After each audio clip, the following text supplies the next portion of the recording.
They may bring us joy and cheer, share our load and even provide for our needs. But when it comes to their healthcare, the situation is grim.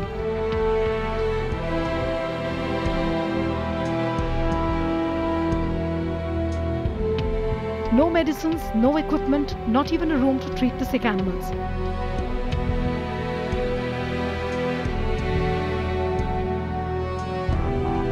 A severe crunch of doctors and hospitals worsening the situation.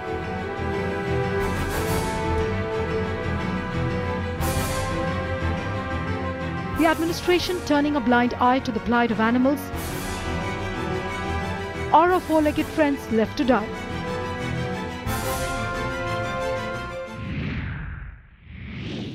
Hello and a warm welcome to another edition of Ground Report, the one-stop window that gets you stories from the remote corners of the country. Through this program, we highlight that section of the society which remains largely deprived and also put a spotlight on those issues that do not figure very prominently in the mainstream media. Our today's focus is the apathetic condition of the government veterinary hospitals. From the availability of doctors to medicines to infrastructure, everything looks mangled. Anu Diwan with the top story from a hospital in Faridabad. Ignored and neglected. This is the reality of this veterinary hospital in Haryana's Faridabad district. One of the oldest hospitals, which was opened up for bigger animals like cattle and horses, is now in shambles. No medicines available, poor infrastructure. These helpless four-legged friends have been left to die.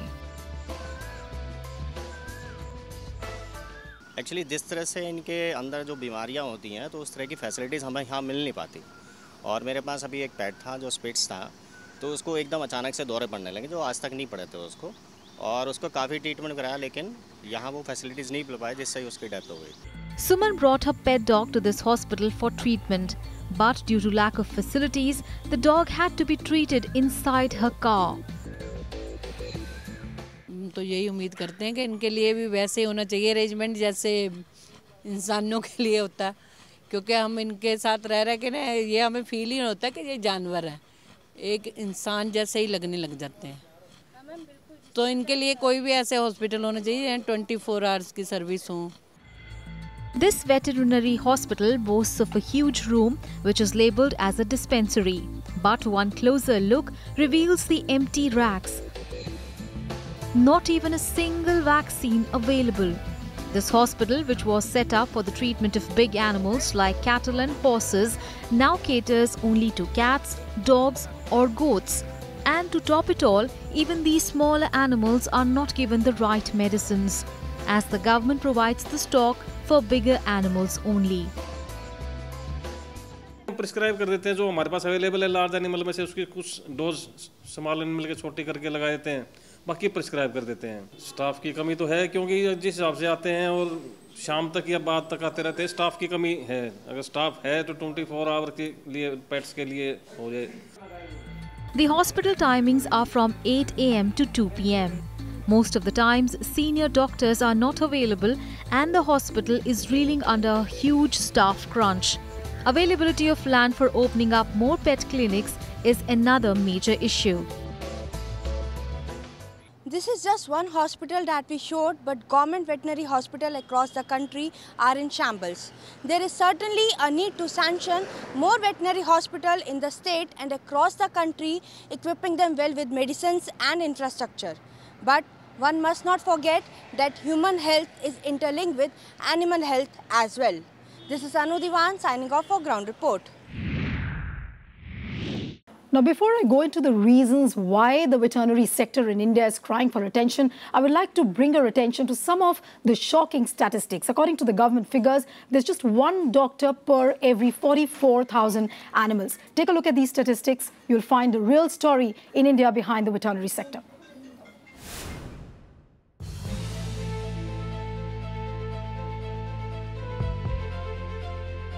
India's livestock industry worth more than 3 lakh crore, contributing to nearly 4% of the GDP.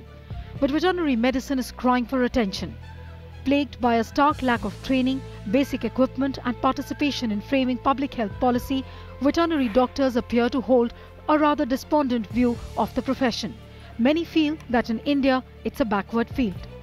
कोई central body ना होने की वजह से इसका regulation काफ़ी poor है और मेन चीज़ है फंडिंग। सो फंडिंग की वजह से लोगों में अवेयरनेस कम आती है और राज्य सरकार के अनदेखे होने की वजह से कि इंफ्रास्ट्रक्चर काफ़ी पुअर डेवलप है। इसी वजह से वेटनरी हॉस्पिटल्स और वेटनरी फैसिलिटीज़ की कंडीशन काफ़ी बेकार है। The responsibility of veterinary hospitals rests with the state governments, but the statistics reveal a sorry state of affairs.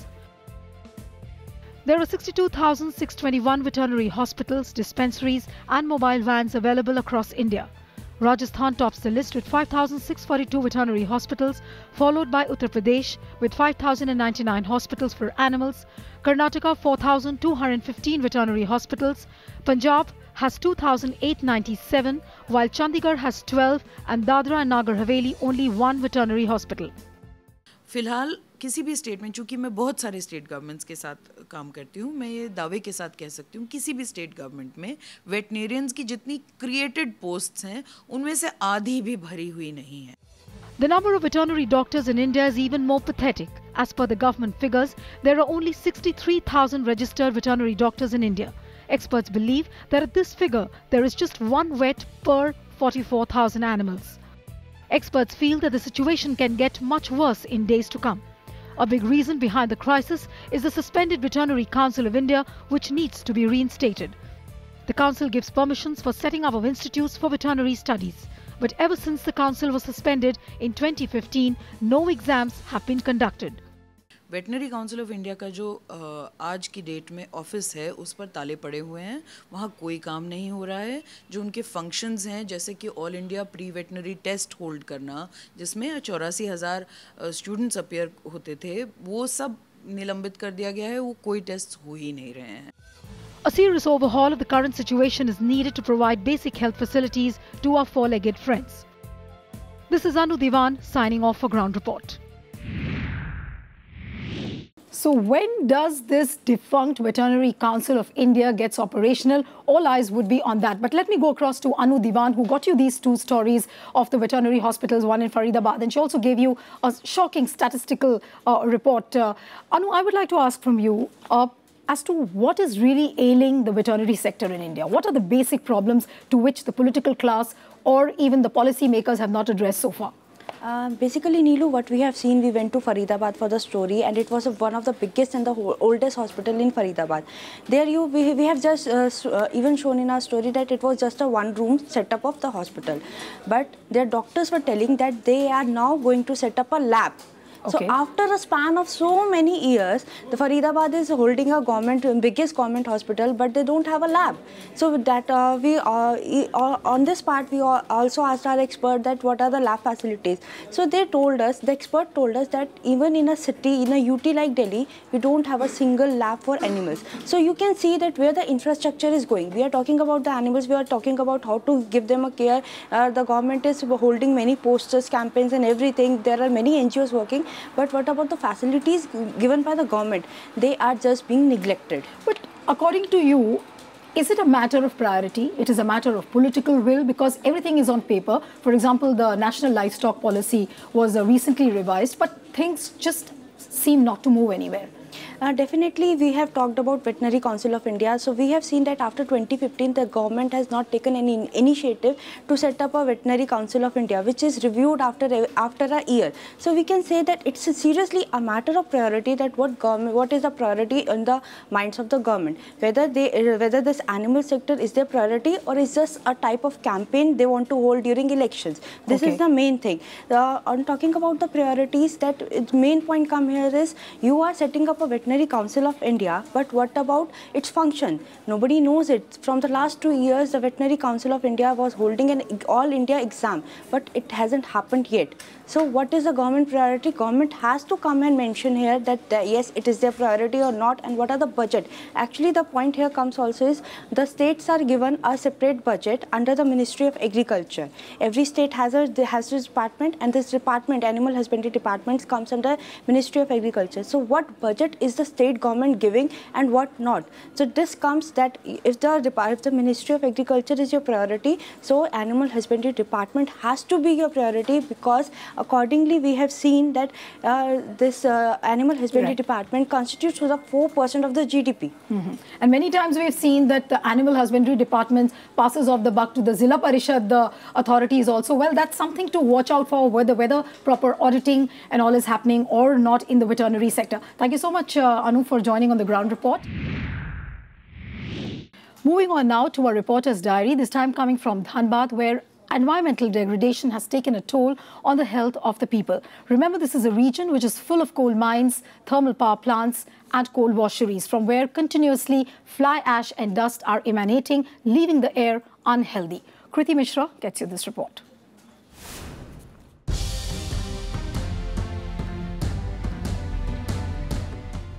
Four-year-old Raju, along with his friends by the roadside, dabbles with the coal pieces, completely unaware that the trucks plying in the mining area of Dhanbad smother these kids with fly ash, which directly impacts their lungs.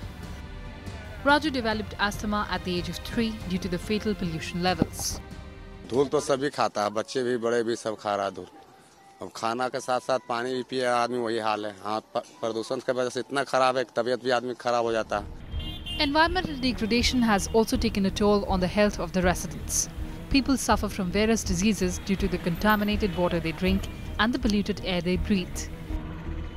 13% of residents here are affected with skin diseases, 13% with respiratory ailments and 7% with hair loss due to rising level of coal-related pollution.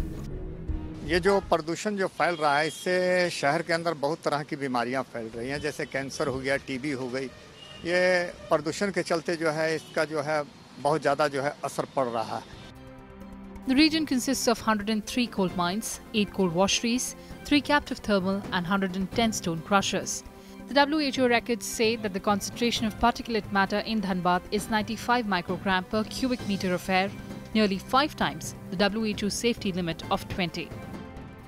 Meanwhile, the Municipal Corporation of Dhanbad is planning to plant trees which can absorb toxic gases from the atmosphere. हमारे यहाँ sulphur dioxide emission बहुत ज़्यादा है और जो limit है उससे काफ़ी ज़्यादा है। उसके लिए हम लोगों ने प्लान किया है कि यहाँ सल्फर डाइऑक्साइड को एब्जॉर्ब करे, ऐसे हम प्लांटेशन करें। तो इस क्रम में हमने DFO को भी पत्र लिखा है और एग्रीकल्चर डायरेक्टरेट से भी बात चल रही है। In 2009, the Ministry of Environment and Forests declared Dhanbad as one of the critically polluted areas in the country. In January 2010, it imposed a moratorium on environmental clearance for new industries in the area, which was lifted on 17 September 2013. Kriti Mishra, Rajya Sabha TV. From environmental degradation in Dhanbad, we now take you to our regional window, which comes this time from Jaipur. Ground report team visited some 600 brick kilns which exist around the Pink City. And the team found out that the workers working inside these brick kilns are victims of bonded labor, exploitation and poor unhygienic conditions. Take a look at this report.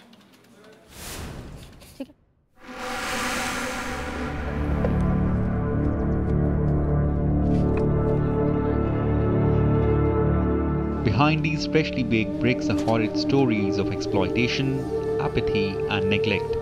It's the silence of these people working the brick kilns that have never been heard.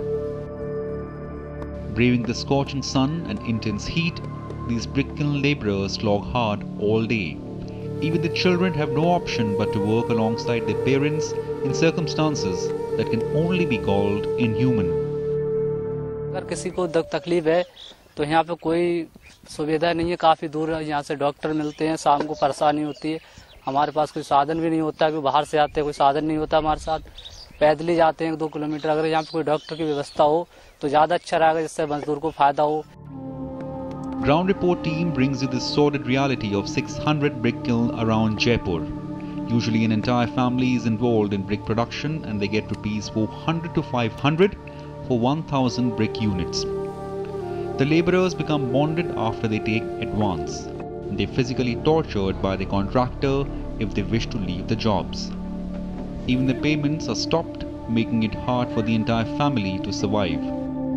काम करना था, ऊँट गाड़ी बाँधा था, 15 दिन में 10,000 को धंधो करना था, 2,000 रुपया देते थे और बाकी का बाद में देते 6 महीने बाद में। ये समस्या है सर। पिछले साल की बजाय इस साल ईंटों में बहुत कम डिमांड है, क्योंकि सीमेंट की ईंटें चल गई। अब पिछले साल मैंने 95 लाख ईंटें बनाई थी, 91 लाख ईंटें बनी थी पिछले साल, और इस साल मेरे पास में अभी 40-42 लाख ईंटें बनी है। अभी वो भी अभी पूरी नहीं निकली है। Unhygienic condition at the brick kiln and the nature of the job exposes brick kiln laborers and children to diseases. Most of them suffer from posture-related problems and find difficulty in breathing as they are exposed to dust. उनके जो बच्चों में काफ़ी सारी बीमारियां देखने को मिलती है। कारण सबसे बड़ा ये होता है कि वो गरीब परिवार से होते हैं, तो उनको प्रॉपर न्यूट्रिशन नहीं मिल पाता है।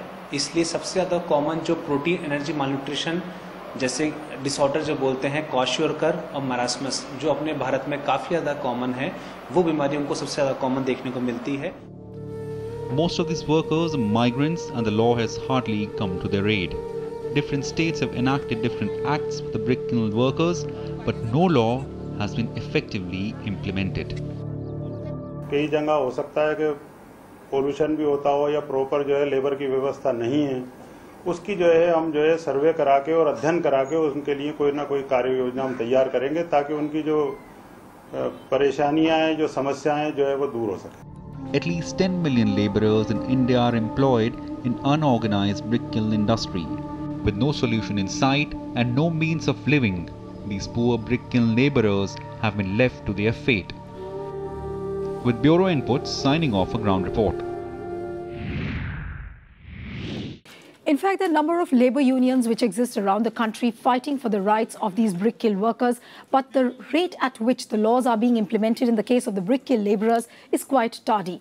Time now for us to slip into a short break. On the other side, we take you to a village in Rajasthan's Jaisalmer district which has no girls. Back in a moment.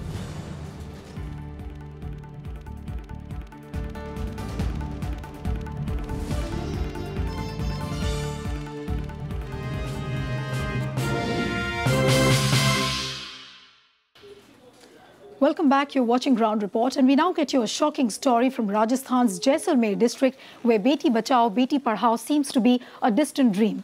Girls in this village are considered a bad omen. They are either aborted in the womb or are killed at birth. The situation in this village is so grim that only 2 wedding processions have come to this village in the last 100 years. Pranav Goswami gets you this Ground Report.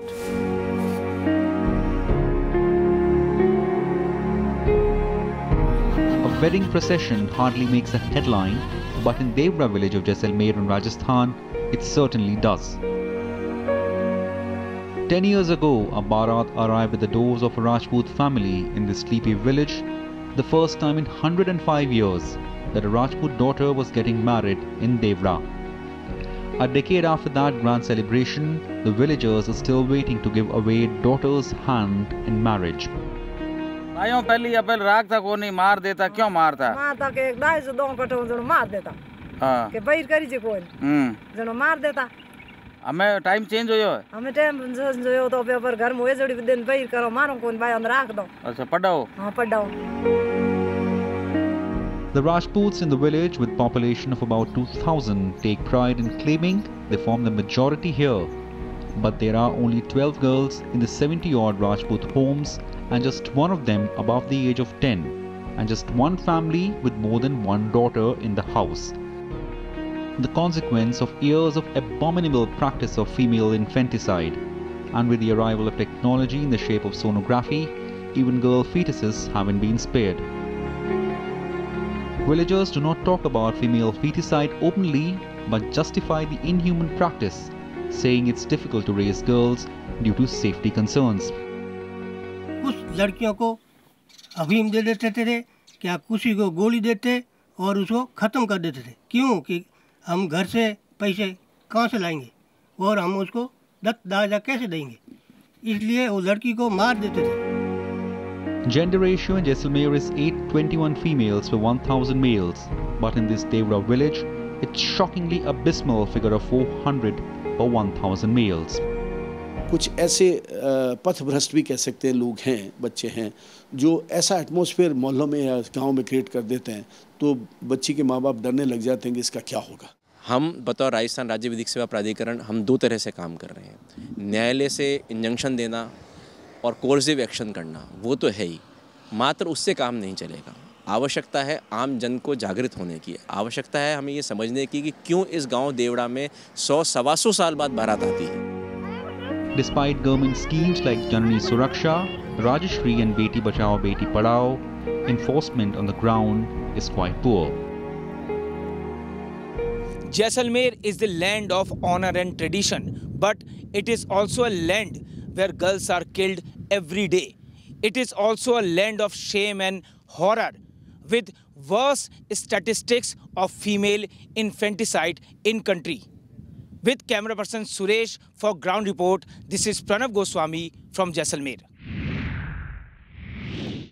So this Jaisalmer's village, Devda, looks like a land of unthinkable. Let's go across now to Pranav Goswami, who did this report. Pranav, what I would like to understand from you is that in a 21st century India, if you come across a village like this where there are no girls, there have been no wedding processions in the last 100 years, as you've reported, what is the reason? What is the mindset of the people in these villages? See, if there are no daughters, then it's quite possible to believe that why marriages don't take place in this particular region. We have to understand that this has been a very horrible tradition which the villagers has been following since ages. Their mindset is very orthodox, and they're very backward in their thinking. The men prefer to keep their women behind wheels, and earlier this particular community, Rajput community, they used to get involved in a lot of war situations. So they had this that fear that if they die, then their women will be ill-treated. So that is the reason, and today also they follow it. And I spoke to some midwives also, and they said that girls are killed ruthlessly. But what sounds very incredible is that, you know, when you have campaigns like Beti Bachao, Beti Padhao, which is so highly popularized, have these campaigns not reached villages like Devda from where you've just reported? See, this is also an irony, you can say that, because government knows this fact, and we also know that not only Jaisalmer, but the entire Rajasthan has a worst sex ratio if you compare to the national average. But there are some programs, and government is trying to do something to improve this situation. But again, the mindset under the Janani Suraksha Yojana, government gives 1400 rupees if a baby girl is born.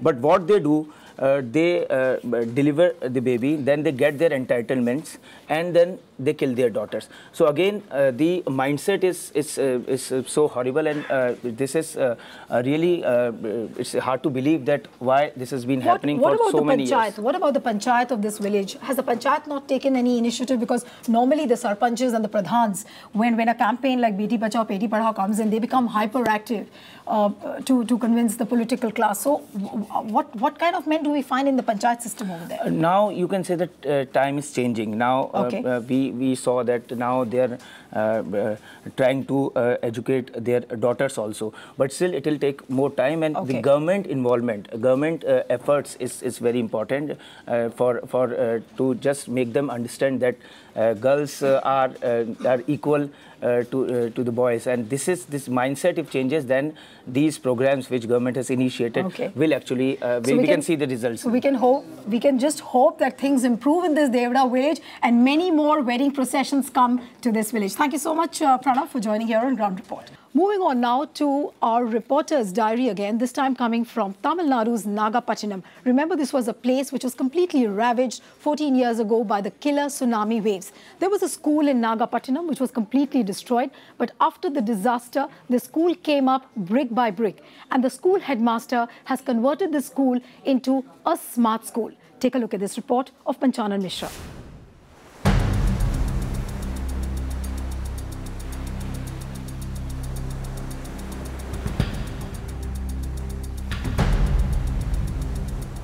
The killer waves of 2004 tsunami swallowed away thousands of homes. The giant waves had even impacted this little panchayat school in Nagapattinam, which now stands firm with a complete makeover.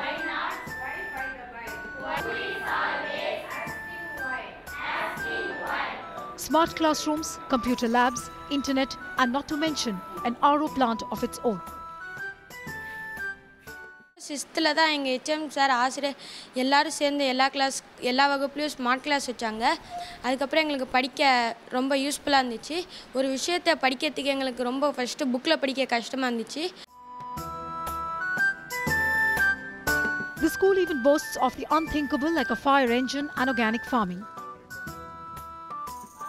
The school also tops the chart with 100% attendance. Students are very well study and smart class were very useful. There are non-absenting in the student daily regularly in the school and very well and extracurricular activities in the teachers. Behind this progress and achievement are painful stories of that fateful day in 2004 when 80 students were swept away by the killer force of the tsunami. After 2004, the school reopened in 2011 with just 100 students, but the numbers have swollen to 450 now. Headmaster Balu was awarded the National Award for the Ideal Teacher. 2004 December 26 tsunami பேரலையால் இந்த கிராமமே முற்றிலும் அழிக்கப்பட்டு இங்கு படித்துக் கொண்டிருந்த 80 மாணவர்கள் தங்கள் இன்னுயிரை ஈந்த சூழ்நிலையில் இங்கிருந்த பள்ளியானது நகரப்பகுதிக்கு மாற்றப்பட்டு அங்கு தற்காலிக குடியிருப்பில் இயங்கி வந்தது. The next big leap for the school is to provide a laptop to every student. As the saying goes, it takes a tragedy to bring out the best. This school in Nagapattinam is an example of selfless commitment. This is Panchanan Mishra signing off for Ground Report. There's an old saying that it takes a tragedy to bring out the best in the man, and this school perhaps is one of the best examples of that. Time now to wrap this edition of Ground Report. Don't forget to send us your feedback on feedbackgroundreport@gmail.com. If at all you feel that there is an issue in your area or your region which has been left unaddressed, RSTV will send you the cameras. Goodbye and thanks for your time.